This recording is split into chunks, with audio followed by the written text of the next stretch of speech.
Hey y'all, here today to talk to you about curriculum.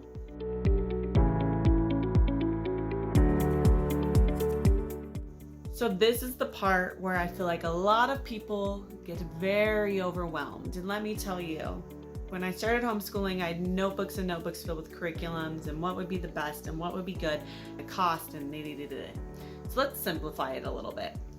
First, there's two main schools of curriculum: religious curriculum and secular curriculum. A lot of people choose to homeschool for religious reasons and to have religion in the curriculum.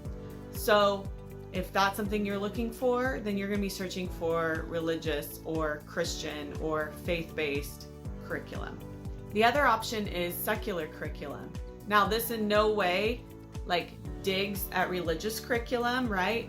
It's secular curriculum just means that religion is not included as an aspect in the curriculum. So in this curriculum, your handwriting might be Bible verses. In this curriculum, your handwriting might be poetry. So your first thing is to figure out, do you want a religious curriculum or a secular curriculum? And usually religious curriculums are Christian-based. Once you've decided that, you can narrow down your search. If I want a religious curriculum, I might Google Christian homeschool curriculum. If I want a secular curriculum, I might Google secular homeschool curriculum. Or if I'm looking for a specific subject, I might look up Christian homeschool language arts or science or social studies. Or I might Google secular homeschool social studies, science, so on. So after you've picked if you want a secular or a religious faith-based curriculum, then you need to decide, do you want an all-in-one curriculum or do you want to do more of an eclectic style and pick and choose things that work for your family? That is also something you can Google. All-in-one secular curriculum, all-in-one Christian curriculum. Those things you can Google and they'll give you all-in-one, all wrapped up in one, all the subjects, all the things in one box curriculum. These curriculums are usually going to cost more and they're going to usually be more teacher heavy, meaning I as a parent have to teach a lot more in these all-in-one boxed curriculums, but I also don't have to pick and choose from all over, so it saves me time there. If you choose this more eclectic type of homeschooling, in which you're picking and choosing different curriculums for different subjects and maybe even different kids, then it's going to take a little bit of legwork, but in the end, you may be able to pick out a curriculum that fits with your family better. So you might like this science curriculum, but you don't like the math curriculum that company produces, so you pick a math curriculum from somewhere else. Our style would be considered an eclectic homeschool style.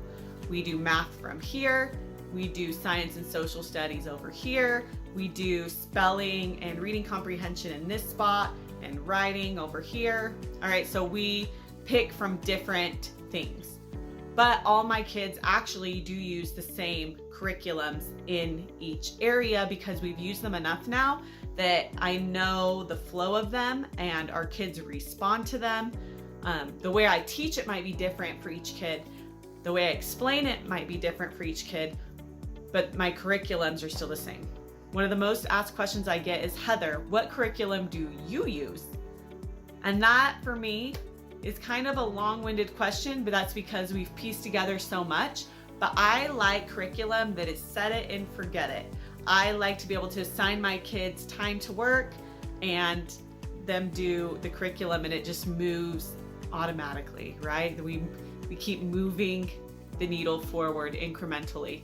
That's what I like in a curriculum. I also like curriculums that are not super teacher heavy. I like to raise good learners, not good information getters, good information seekers. If you've watched my videos, you know that.